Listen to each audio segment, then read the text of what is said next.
Hi, I'm Dave DeWall with Minneapolis Fire Department, where I serve as Battalion Chief in a commanding role. And today we're here to take a look at our new mobile command unit. It is replacing an older Pierce command unit that we've had in service for many years and served us very, very well. However, we have decided to downsize, and we chose the Ford Transit all-wheel drive chassis, heavy-duty chassis, which will serve us very well in the Minneapolis-St. Paul area climate, if you will. Another reason for choosing the Ford Transit all-wheel drive chassis has a lot to do with maneuverability and not necessarily such a large unit. Over and above the command services that this apparatus will be providing for us, it also serves as a daily commuter for an individual who services all of our radios and computers and communications for all of the apparatus in the city. The unit that we're picking up here today has a lot of the same or similar capacity that our older unit did have. I think that we've enhanced a number of some of those features with some of the mast towers and camera features that we have. We also have, I believe, installed a drone, which allows us to have some aerial coverage that we've never had before for the command staff to be able to observe changing conditions on our fire grounds.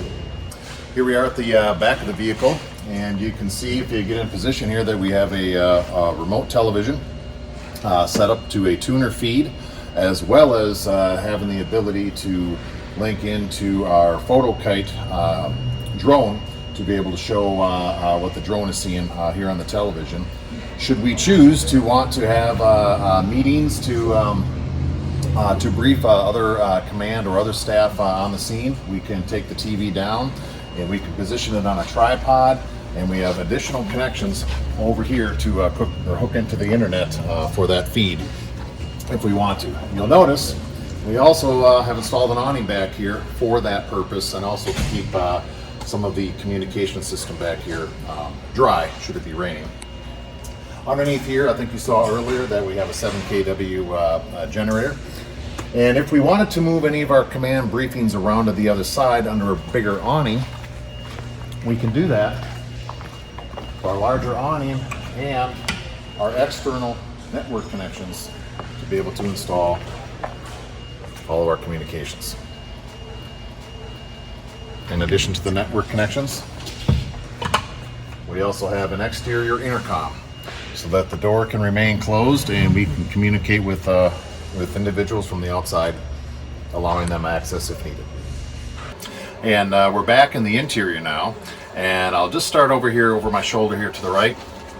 This is our systems rack, which powers all of our network, all of our communications, and all of our audio and video systems within the unit, both external and internal. Okay, we'll pan over here to my left, and you'll see here as we pan the video, you'll see that we have multiple monitors set up. This monitor in particular is a touchscreen monitor that allows us to access all of our files. It allows us to monitor any of the modes that we want to input into it. It'll also allow us to record and save those files. As we walk down here, we have 3 positions set up in our command structure here, and each one has an individual monitor.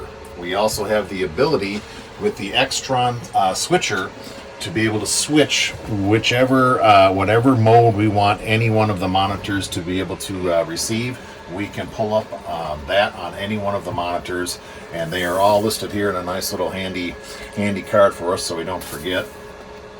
You'll know while I'm over here, you'll notice that there's some sort of a joystick controller. When we had the mast up earlier, you saw on the top of there was an Oculus camera with a thermal imager.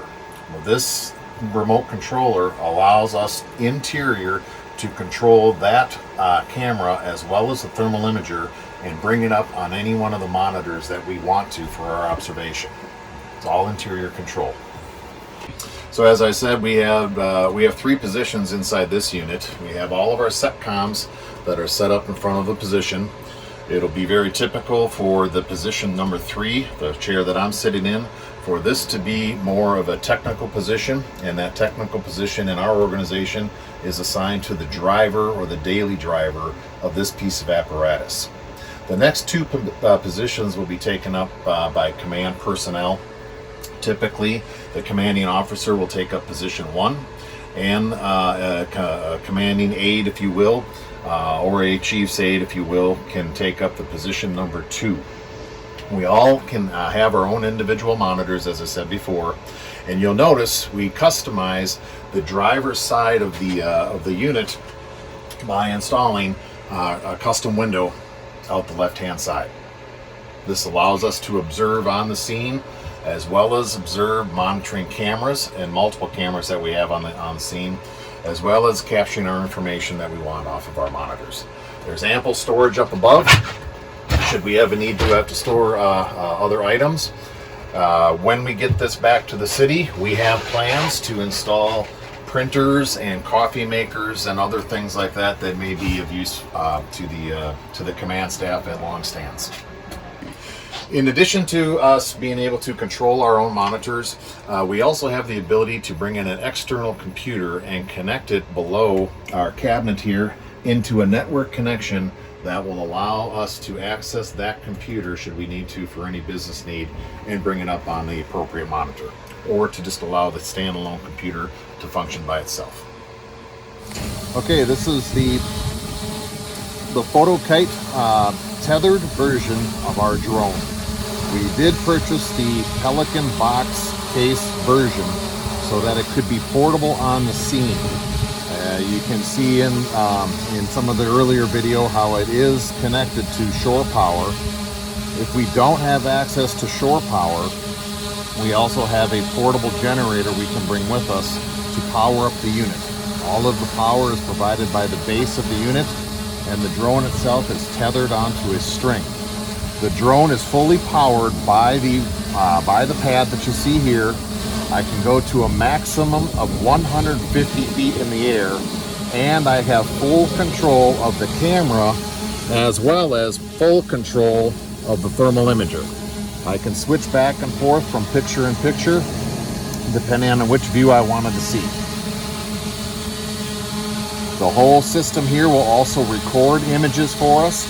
It's on a 24-hour loop, and in that 24 hours you can recover the video and be able to use it for your training and or after action report services. This is the unit that we keep independent, stored in the back of our mobile command unit, and like I said, is powered by shore power or a portable generator.